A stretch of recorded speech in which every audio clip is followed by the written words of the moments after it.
Terence Crosbie, a firefighter from Dublin, came to Boston to be part of the St. Patrick's Day parade, but he now faces serious rape charges and is on trial on court TV. His accuser described a horrifying night in a hotel when she says she was attacked by a man after having consensual relations with another man who was sleeping in the bed next to her. The scientific evidence is not conclusive, and Crosby says he didn't do it, and today he took the stand in his own defense, and we have all the big moments.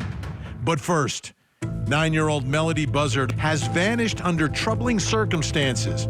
School officials flagged her absence last week after she failed to enroll in her independent study program and hadn't been seen in months. Deputies visited the Mars Avenue home and found only her mother, Ashlee Buzzard, who offered no explanation for Melodee's disappearance. Investigators say Melodee was with her mother as recently as October 7th and may have been transported hundreds of miles away in a rented white Chevrolet Malibu, possibly as far as Nebraska. The mother remains uncooperative, and missing child signs now line the neighborhood as family members demand answers. The FBI has joined the search, but the trail remains cold, and the question still looms. Where is Melodee Buzzard? I'm Vinnie Politan. Thank you for joining us tonight here on Closing Arguments. And unfortunately, we have another missing child we're going to talk about tonight. And you know, through the years, I've noticed a disturbing common theme among mothers of missing children. Let me explain what I mean. Let's start with Lori Vallow Daybell. This is someone who was confronted about her children, and she lied about JJ and Tylee. Just didn't tell the truth about where they were. Made up stories, like literally out of thin air, involving her friends. And we get it. We get it. She lied because they were dead, murdered, and buried in her fifth husband's backyard. I get it why she lied. Then there's that woman from Central Florida, you know who I'm talking about, with the initial CA, had a daughter named Kaylee. Well, she lied all about Kaylee. Didn't tell the truth. Made up a story about Zanny the nanny.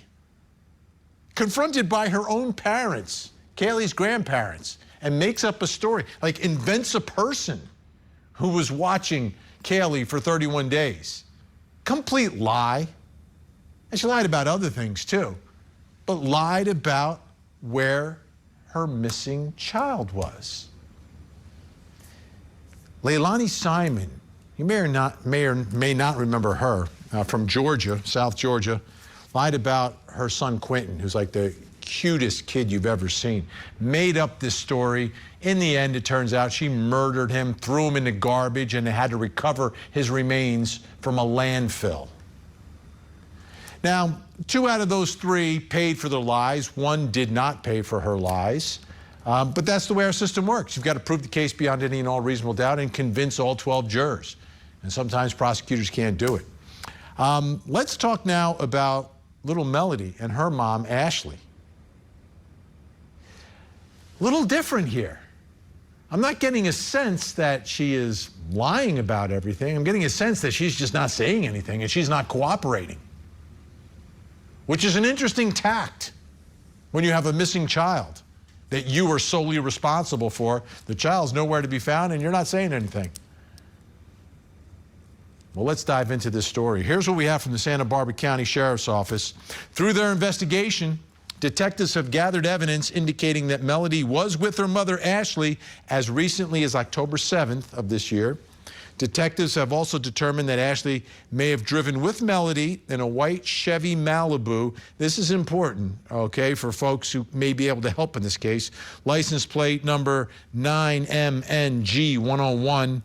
To locations out of their home county of Santa Barbara County in California, to include as far as the state of Nebraska. So if you live anywhere between Nebraska and Santa Barbara County, you need to pay attention. You might be able to help this at this point.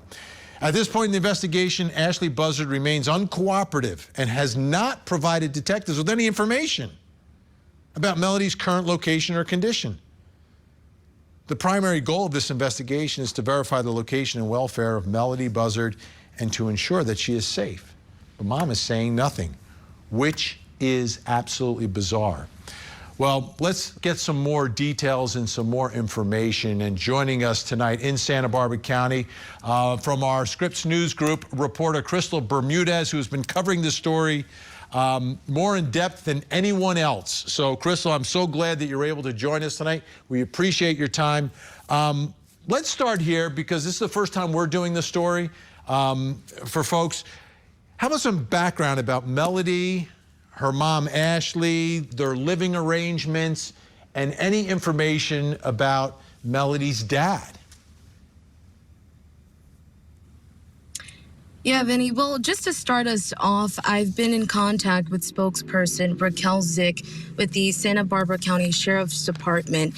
She did confirm with me that when they looked into the home, that home is under Ashlee Buzzard and Melodee Buzzard. So they do live together. There's no indication of anyone else living there. However, the more I am piecing more information, I'm seeing that neighbors are noticing a common theme here, right? That the little girl was often seen home and sheltered and didn't really get the opportunity to play with other kids on the block.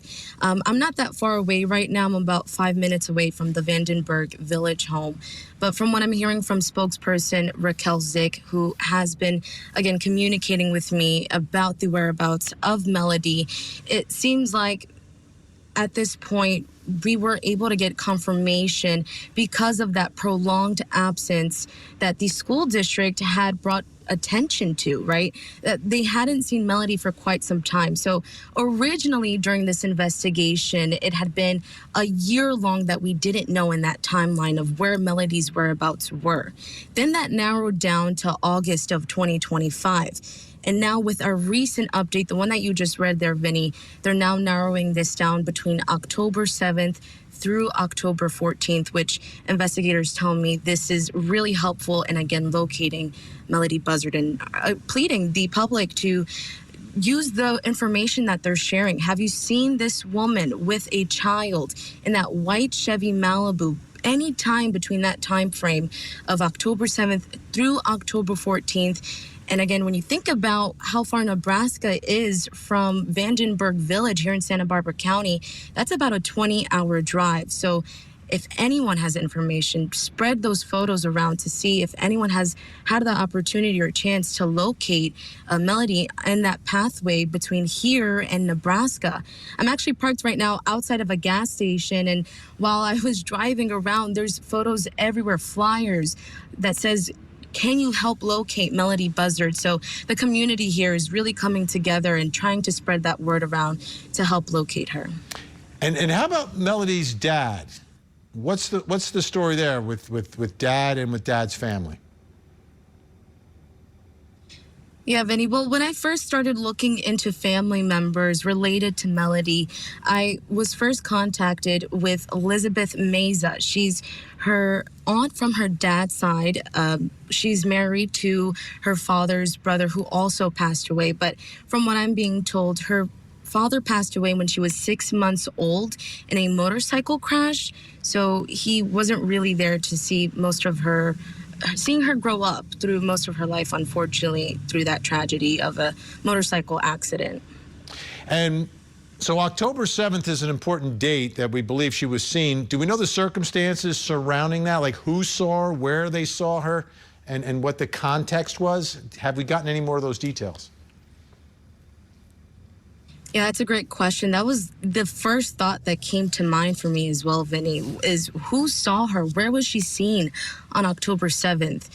From what I'm being told from Santa Barbara County Sheriff's Department spokesperson Raquel Zick, she tells me that is information that they're not sharing right away. It is part of their investigation, but right now, that's all they were able to confirm with me was that she was last seen October 7th with her mother, Ashlee Buzzard. And do we know what law enforcement is doing to try to find her, and what the process and the procedure and how much manpower they're putting behind this? Yeah, well, speaking of manpower, when I was here on Sunday, if you were able to check out one of those reports that I did, community members, neighbors all came out here demanding and pushing for answers from Ashlee outside of her house. And neighbors were telling me they wanted to organize. They created a Facebook group called In Search of Melodee. You can see that those neighbors right there on your screen right now that gathered. They were pushing for answers. They put up 4 signs that all said on both sides, "Where is Melodee?" Other signs said, "We're not going to stop until you tell us," things like that. And they wanted to organize. They organized through a Facebook group, like I mentioned, called In Search of Melodee. And they were talking about possibly starting a search party. When I talked to spokesperson Raquel Zick, she had told me, I wanted to know more about what goes into a search party. Is that something they want the public to do? Raquel had informed me that at this time, a search party isn't that beneficial if we don't know an exact location of where Melodee was last seen. So she could be anywhere between here and Nebraska. So starting a search party, she told me, could intervene and impede in their investigation. So they were really urging the public to maybe at this time not try to gather and start a search party because that could impede in investigators and their current ongoing investigation. But Vinnie, I do want to tell you one thing. When I was here earlier last week, I had noticed investigators going around the neighborhood and collecting surveillance footage, gathering from neighbor to neighbor, seeing how much home surveillance video could piece together a timeline. So I'm expecting and maybe hoping an update soon to see if those surveillance footage videos could expand more on where Melodee was last seen and at what time, and any other videos that we could see where she is leaving or entering the home, at least between October 7th and October 14th. Absolutely, be extremely revealing. Let's take a listen, though. You mentioned the public that had shown up. Let's show the folks at home some of what you gathered there and speaking with them. We're all looking for answers, but, we're showing up today so that way, she knows we care. We're here for Melodee, and hopefully she will come out and tell us where she's at. Besides the garage being open almost 48 hours now, which we don't know if she knows or not, she was burning something in the fireplace last night, but paper was coming out. Organization is going to be key in this. If they're not going to press her until she cracks, I'm sorry, it's time. Yeah, you can see the investment from the public there. Now, I know you also spoke with Melodee's grandma. I want to take a look at a part of that interview and then get some more details from you. He said, "Did you know that your granddaughter was missing?" And I said, "Missing?" He goes, "When's the last time you talked to your daughter?" I said, "I don't know, 2 years, a year and a half ago." The psychologist that I was seeing said, I said, "Should I be keeping these things? I keep buying them for her for Christmas and her birthday." She said, "If you keep them for her, she'll know that when she was gone, you were thinking about her. So that's why I keep them." And sometimes I wonder, am I going nuts, right? I want to take a look at another piece of the interview. This one is referencing a previous incident when Melodee was just a few months old. About 15 minutes later, a sheriff calls me. He says, "I'm at your daughter's house in Orchid, and I was just getting ready to take your granddaughter Melodee with me to CPS because we're getting ready to take your daughter to the hospital." The house was in disarray. There were raw eggs in pans. There was rotten food in the fridge that I think she was trying to give my granddaughter. So, Crystal, what is the status of Grandma's relationship with her granddaughter and with Ashlee, Melodee's mom? And is she doing anything to try to track down where Melodee is? Yeah, well, when I met with Lori Miranda, who you saw on screen there, and who I had the opportunity to sit down and speak with, Lori told me she hadn't spoken to her daughter, at least within a 1.5 to 2 year timeline. She did tell me, and you could see in one of those clips where she has a telescope that's in a box. She unwrapped it for me on camera, and she told me she was planning to give that to Melodee on her 9th birthday that just passed on February 10th of this year. She unwrapped it, and she said that she wanted to stop by and give her this gift, but she's been taking some space from Ashlee. She described her mental health declining since roughly around 2016, a little after Melodee had been born. She told me that she suffered with bipolar, BPD, bipolar disorder, was taking medication, has seen a psychiatrist to treat her mental illnesses, but I can't confirm that. This is just from what the mother had said to me.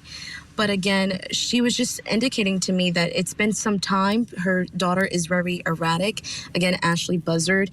And I do want to also share that Ashlee does have an older daughter. Her name is Destiny. And in that interview where she mentions that there was an incident in the past involving CPS, at that time, her oldest daughter, Destiny, was living with her, and 6-month-old Melodee Buzzard as well. She was explaining to me in detail this situation that happened in the past, again in 2016, where she received a call from law enforcement. She appeared shortly after that call and saw the status of Ashlee's home when she used to live in Orcutt, California at the time. And that's when she describes seeing raw eggs on the pan, rotten food in the fridge, and believed she was feeding that to her oldest granddaughter, Destiny. Let me ask you about, I just want to clarify, when you were talking about suffering from mental illness, you were referencing Ashlee, right? Not grandma, but grandma talking about Ashlee? That's correct. Grandma had confirmed with me, at least through our conversation, that her daughter does suffer from bipolar disorder, that she often creates scenarios in her head, and that's why she took some space from her. Really, the way she described it to me is that she did not understand her daughter. She didn't know how to communicate with her, and that's why she felt for her own safety, she needed to take a step away from her daughter, and felt a little bit of ease when she believed Melodee was going to school again, but then shortly after, she put her into the homeschooling program. Right. Now, there was another moment when you were outside of Ashlee's house, Ashlee and Melodee's house, when Melodee's sister or half-sister from her father's side confronts Ashlee. Let's take a look at that, because that's fascinating. While we were talking, Ashlee Buzzard came out of the house. Ashlee? And Karina quickly approached her. Ashlee, it's Karina. I just want to see if you're okay. If Melodee's okay, how you guys are doing. Do you have the time to speak with me? Although she did not answer questions about Melodee, Ashlee stated she was feeling overwhelmed and stressed, and told Karina she did not appreciate her being parked outside when she did not want to communicate with her. Wait, this is my number right here. If you ever want to talk to me, I want a relationship with Melodee, please. Please, Ashlee. Is she okay? Are you okay? Did she mention anything about Melodee?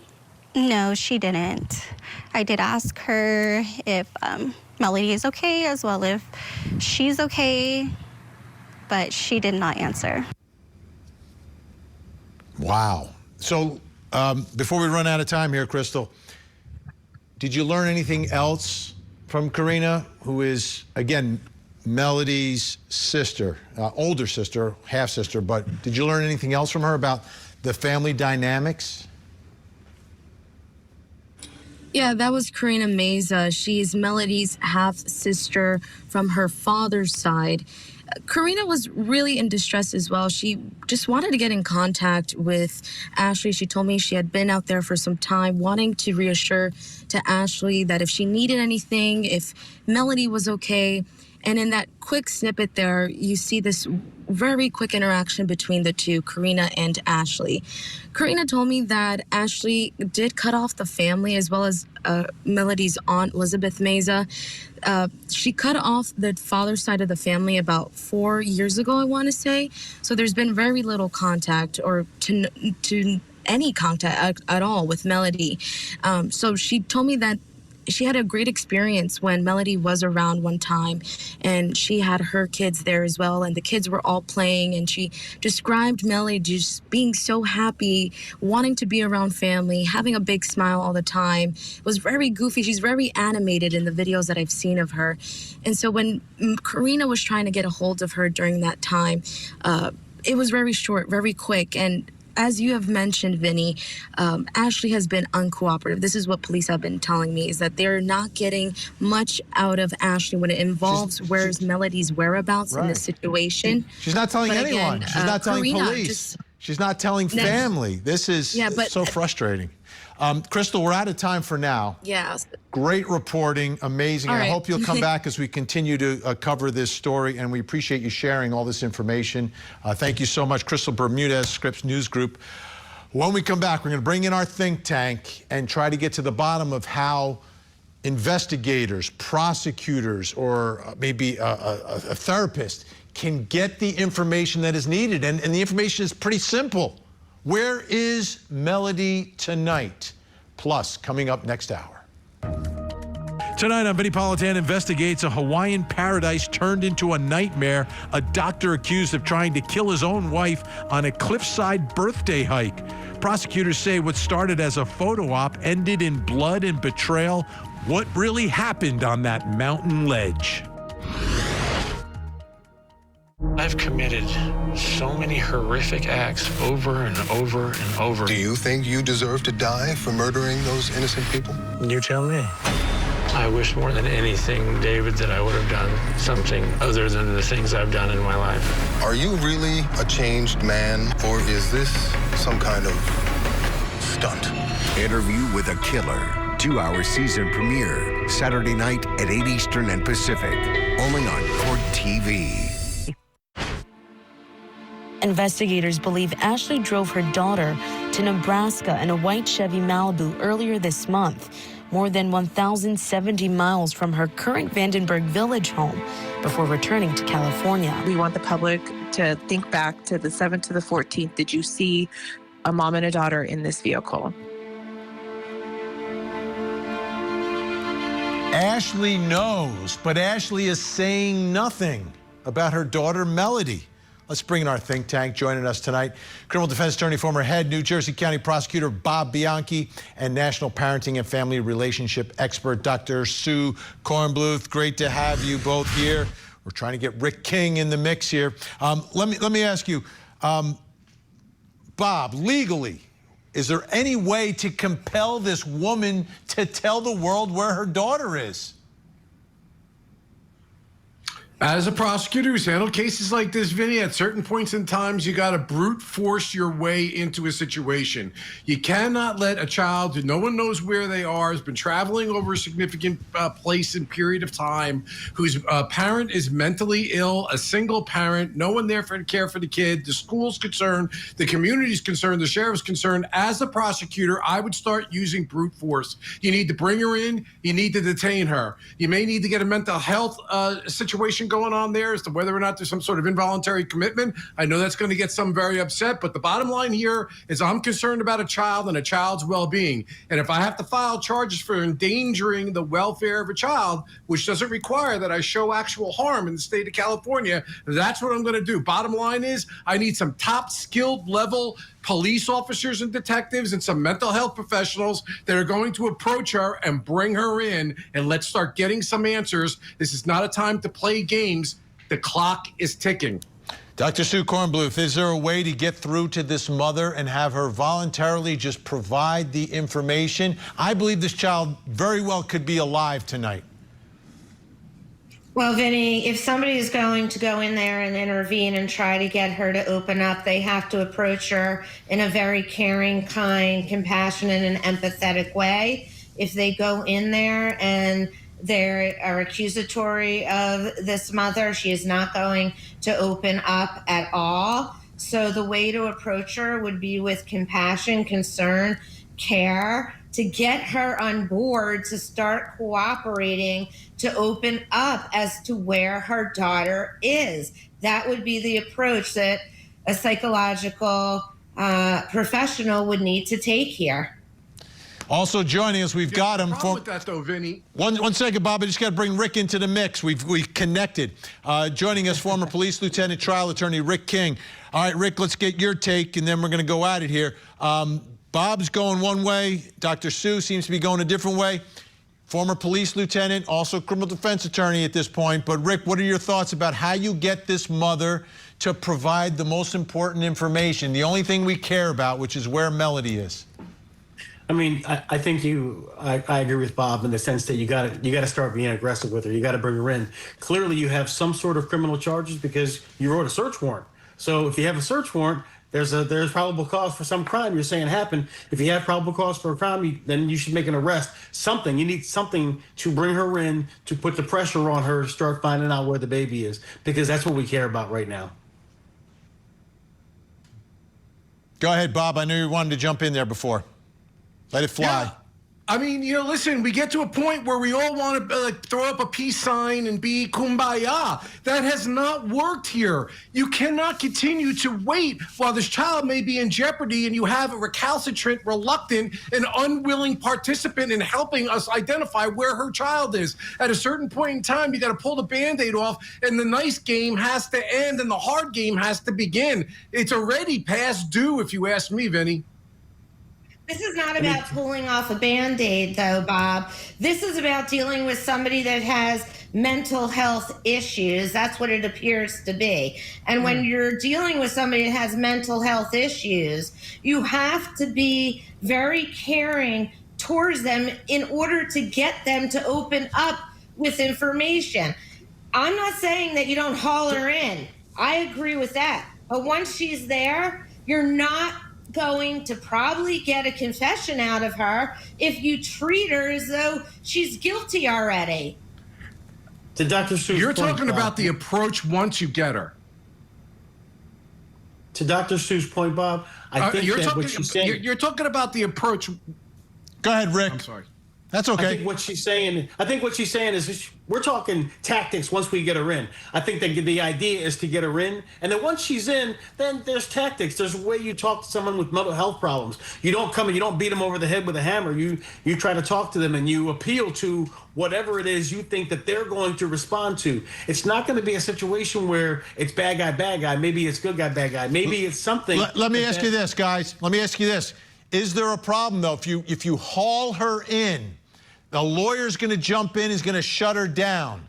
Is that a potential problem? Is there any way around that? If you arrest her, charge her, she gets the public defender shuts it down. What do you do, Bob? Yeah, Vinny, listen, I mean, first of all, I'm not talking about taking her in and hitting her over the head with a rubber hose. Of course, you try to go in there with the right approach and the best people, and there are certain people that are better at it than others, and even have mental health providers there. What I'm talking about is you need to bring her in, and the bottom line here is if someone's constitutional, I know I'm going to say something very controversial here, okay, but it's a reality. If somebody's constitutional rights get a little fuzzy in terms of them trying to seek information and maybe it violates Miranda, well, that means the statement gets suppressed. The bottom line here is the health and safety and welfare of the child. So if I were the prosecutor, I'd be so be it if we're on a line. That's what I'm most concerned about. The prosecution is secondary. Yeah, don't worry about the charges and the prosecution. Worry about the child first, who could be in danger and might be able to be saved. All right, we're going to stay on this story. We'll talk more about it during the week. Right now, though, this man in the trial you're watching on Court TV, Terence Crosbie, accused of rape, takes the stand in his own defense. Wait till I show you what happened on cross-examination. I woke up to somebody on top of me, inside of me, in his penis in my vagina, on top of me, telling me, you like this, he couldn't give this to you, I'll give it to you, he's a loser. I was focusing on getting out. I was focusing on getting to safety. That's the accuser in the rape trial we're covering here on Court TV, talking about the defendant. The defendant. Now, quickly, the backstory is here, she met the defendant's hotel roommate. They were here from Ireland for the St. Paddy's Day parade. She meets the roommate, together they have consensual sex. Then they fall asleep in the room. He falls asleep on one bed, she's asleep in another bed. Then the roommate comes back into the room and she alleges that's what happens. The DNA evidence in the case is not conclusive. There are samples from 2 male donors that are found in her private area, but they cannot tie it to anyone because there's not enough of the sample to do so. But they have been able to say 2 different male donors. So here now is the testimony of the accused. He takes the stand in his own defense, talking about, well, I'll just let the cross-examination speak for itself.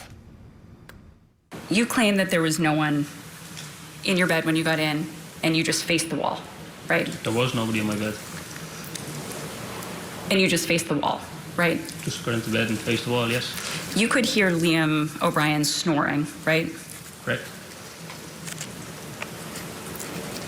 And then you say you just all of a sudden noticed that that a woman got up. I didn't notice. I heard somebody get up. You didn't look at her? I didn't try, but I couldn't. It was too dark. You didn't say anything to the police on March 15th of 16th, 2024, about the woman using the bathroom before she left, right? They had never asked that question. Well, you were talking with them about what you heard, right? What I heard? You said that a minute and a half after you got into bed, you heard the woman get up and start rummaging around the room, correct? Yes. And you never said anything at all about hearing her go into the bathroom and spend any time in there before she left, did you? That's true. They never asked. During that interview with them, you tried to get information about what Ms. was saying to the police, right? About what she had disclosed. He told me there was an allegation made. And you were trying to get details about what she had disclosed, right? I was asked what type of allegation was being made. So, Mr. Crosby, you were trying to get information from the detectives about what had disclosed about the reported sexual assault, right? They told me there was an allegation made. I asked what it was about. And you specifically asked them, can you specify what that means exactly in the legal terms of rape? Is she saying someone pinned her down on the bed and had sex with her?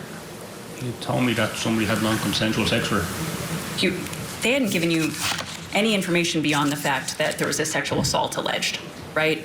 Yes. And so it was your words, your specific words, asking if she was saying that someone pinned her down on the bed and had sex with her, yes, right? We asked them.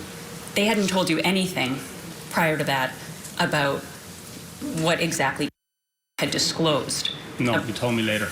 When you went through kind of a description of what you did after you landed at Logan and went to the hotel here today, you didn't say anything about having masturbated on your bed before going out for the night, right? True. But when you talked to the police back on March 16th, you told them that in the morning, when Liam O'Brien went down for breakfast, that you had masturbated on the bed? I think I asked a hypothetical question. I'm sorry, I didn't understand your response. I asked them a hypothetical question. What if? You said, I'm going to say in a very simple way for you to understand. We're two lads on the holiday. I'm in my bed on me own in the morning. He's gone off for breakfast. And I have to masturbate or whatever. We go out to have a good night. We come back, and him and her in the room, and she's on my bed with him having sex.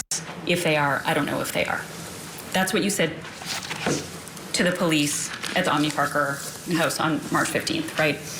Yes. Excuse me, I keep saying that, March 16th, 2024. But you hadn't been at the hotel in the morning, right? We only got there late afternoon. So you didn't have really time separate from Mr. O'Brien in the hotel room, right? He was in the hotel room the whole time that you were there before you went to the bar. Who? And so you didn't. So there was no breakfast for Liam that morning in Boston, right? No. And you didn't have time that morning because you weren't in Boston, right? We only got there in the afternoon. And so you were telling the police that story to try to anticipate why your DNA might be found on Mr. body, right? No, that's not true. Think Tank back with us. Bob Bianchi, Rick King, Dr. Sue Kornbluth. Rick, it seems like the prosecutor had an idea. I don't know how well it was pulled off, but basically she is alleging that this defendant had a preemptive story as to how his DNA could have ended up on the accuser in this case. And she's trying to say, listen, there's no way that you pleasured yourself when he went down to breakfast because you didn't even check in until the afternoon. Is this the end of it for this defendant? No, I don't think it hit the way that it could have hit. I think that she really had a strong chapter of cross-examination to go into, but I think the setup kind of failed her. I appreciate what she was trying to get out of it, but I'm not sure it hit the way because of the setup. Is there any way, Dr. Sue Kornbluth, that he actually did that? Like to me, it seems ridiculous. If he wasn't there at the time, he couldn't have done it. Is it possible? Sure, but he wasn't there, so I don't know how that could have taken place at that time. Yeah. I don't know. There's too many missing pieces here, Vinny, to put this all together and to try to really figure out what happened here. I think only the people in that room Vinny, know what happened. And that's there was a mistrial on this case. The DNA question is interesting to me because my experience informs me that if somebody had done something like that, they would have just said, yeah, I had relations with her. What do you mean? She's saying, oh, no, she consented. But he never said that. So there's this weird aspect about the DNA. Bob, he's married. He's married, Bob. He's not going to admit to consensual sex while he's in America. He's got to go back to his wife in Ireland. Well, He admitted he's to kissing admitting the girl. to the fact that he kissed a girl in the bar. Yeah, because it was on video. He's trying to save his...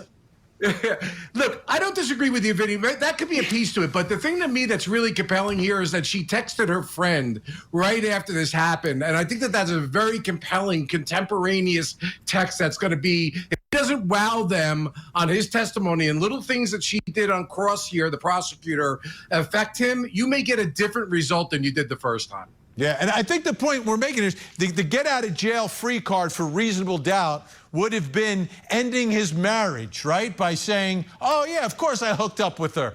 But he didn't do that, Rick. He didn't do that. He did not say. This case is not about consensual versus non-consensual. They're all drinking St. Patty's Day. They go back to the hotel. That's not the story. The story is I didn't do anything, but maybe I pleasured myself in the bed and they rolled into it or something. Oh, God. Oh, come on. That's the story. Come on. That's his story. I know it's the story, it's but ridiculous. That doesn't sound right to me, Vinny. That sounds ridiculous to me. And you know what? He probably didn't want to go home and confess to his wife about what he was doing there over the weekend in that hotel or anything like that. Here's what I want to know. Let's talk about the truth, like what actually happened, not what can be proven, whatever. Dr. Sue, are you saying you believe the truth very well could be that it was this consensual thing amongst everyone, but because he's married, he did not want to admit it, and he framed himself for rape? No, but what I'm saying is that whatever happened in that room, he is not coming forward with it because if he did, his wife would leave him probably and divorce him. So perhaps he's covering up what happened. He got into that bed. She was in the bed. I don't know what happened after that. I have been doing this show so long that I just got to say this. I've listened to every permutation of a sexual assault case that you could think of, some very similar to the facts of this one. And you know what? You could be shocked and surprised. You say, why would somebody lie about being raped? Well, sometimes they do. I'm sorry. That is a fact. That happens. And then sometimes they don't. So these, I mean, yeah, he could be lying. Maybe he is, maybe because of his wife, maybe he's not. Who knows? But in the end, the prosecution's the one that's got to prove this case to 12 jurors beyond a reasonable doubt. And is that happening? It didn't happen the first time. All right, we're out of time, unfortunately. And unfortunately for this jury, they didn't get to hear from Liam O'Brien, the other man who's in the room when the rape is allegedly taking place. I guess they couldn't subpoena him in Ireland. I don't know. Okay, great job, folks. Bob Bianchi, Rick King, Dr. Sue Kornbluth. Appreciate it. When we come back, something else you need to know tonight, plus coming up next hour. Tonight on Vinnie Politan Investigates, he was a respected anesthesiologist, she a devoted wife. But police say beneath the surface, their marriage was anything but perfect. A brutal attack, a desperate struggle, and a story that's shaken an island community. Did the doctor try to push his wife off of a Hawaiian cliff? Join Court TV's Vinnie Politan with the latest and breaking true crime stories. Now, let's look at the other side of all of that. Vinnie Politan Investigates, tonight, 9/8 Central, only on Court TV. An Amber Alert triggered by a deadly shooting and 2 girls taken by their father. But did Dustin Durin shoot the mother of his children in self-defense? The Amber Alert murder trial. Live coverage weekday mornings 8, 7 Central on Court TV.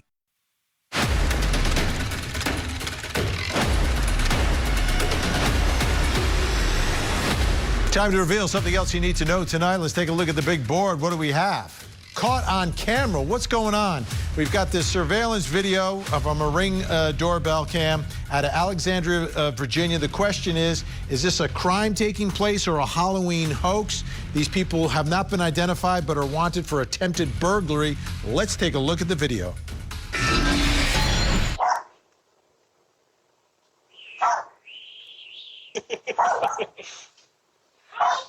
Your worst nightmare.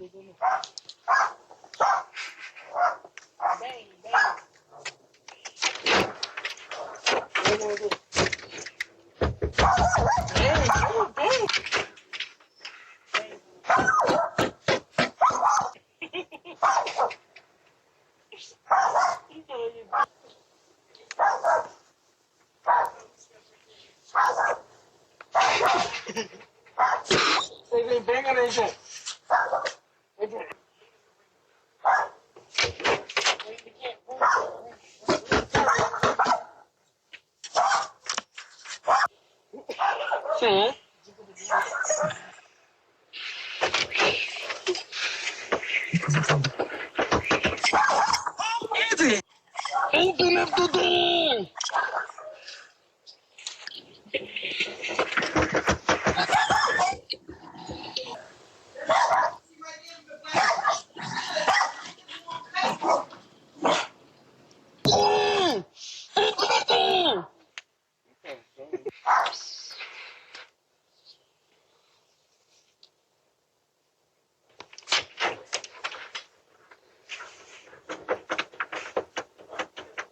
If this door doesn't open, we're gonna come in.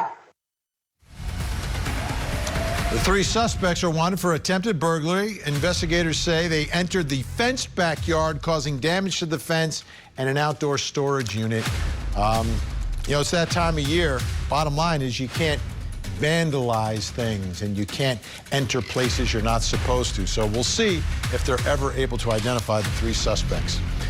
Now we need your help. Please take a look at the screen. We have a missing child who needs your help. This is Breland Gillespie. Breland, just 16 years old, missing out of Houston, Texas since October 18th. If you see Breland, please pick up the phone, make a call, make a difference, 911, 1-800-THE-LOST, or you can call the Houston Police Department in Texas. That number's on your screen right now.